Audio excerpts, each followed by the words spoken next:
तो सर आपसे हम जानना चाहेंगे कि अगर एक आम आदमी अपने फाइनेंशियल गोल प्लानिंग करना चाहता है तो वो उसको कैसे करे, हमें ये बताएं। अर्पित, बहुत जरूरी है इंसान को ये समझना कि उसे कितना पैसा चाहिए और उसके पास उस पैसे को जमा करने के लिए कितने साल है। हर गोल टाइम बाउंड होता है कि मुझे कुछ चीजें 2 साल के पहले खत्म करनी है, कुछ चीजें कुछ साल बाद खत्म करनी है, और कुछ हो सकता है जिसके लिए मेरे पास 10 से 20 साल भी है। तो हम हर गोल को 3 कैटेगरी में डिवाइड करते हैं। पहला जो 2 साल से कम के गोल्स हैं जी, दूसरा जो 2 साल से 5 साल तक के गोल हैं, और तीसरी कैटेगरी जहां पर हमारे गोल्स 5 साल से भी ज्यादा टाइम में हमें पूरे करने हैं। हर चीज जिसकी हम इच्छा रखते हैं, जिसका हम सपना रखते हैं, उसकी महंगाई दर अलग होती है। आज अगर मुझे एजुकेशन की बात करनी है तो उसकी जो महंगाई दर है वो अलग है, रादर देन जब मैं कार खरीदने जा रहा हूं तो उसकी महंगाई दर अलग है, या फिर मुझे अपने बच्चों की शादी का खर्च बचा के रखना है तो उसकी महंगाई दर अलग है।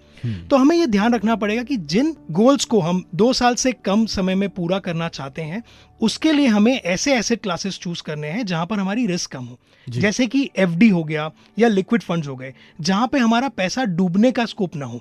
तो हमें उन एसेट्स में लगाना है अगर हमें 2 साल से कम के गोल पूरे करने हैं। 2 साल से 5 साल वाले जो गोल्स हैं जो हमें इस तरह के एसेट क्लासेस की तरफ खींचते हैं, जैसे कि गोल्ड हो गया, सिल्वर हो गया, म्यूचुअल फंड्स हो गए या लार्ज कैप के फंड्स हो गए, जहां पर मुझे थोड़ा सा एक्स्ट्रा भी चाहिए और मैं थोड़ा सा सेफ भी फील करना चाहता हूं। और जो गोल जहां पर मेरे पास में 5 साल से अधिक का समय है वो मैं ऐसे एसेट क्लासेस जैसे कि रियल एस्टेट या फिर म्यूचुअल फंड्स के ऐसे क्लासेस जो मिड कैप या स्मॉल कैप में आते हैं वहां इन्वेस्ट करूंगा जहां पर मैं राइट तरीके से उस गोल को अचीव कर सकता हूं। अब एक सवाल आता है कि एसेट एलोकेशन कैसा होना चाहिए, तो लौट कर आएंगे, इस पर बात करेंगे। फिलहाल 94.3 माय एफएम पर आरजे अर्पित आपके साथ, ये है द निवेशज्ञ शो। चलो अच्छा सुनते हैं।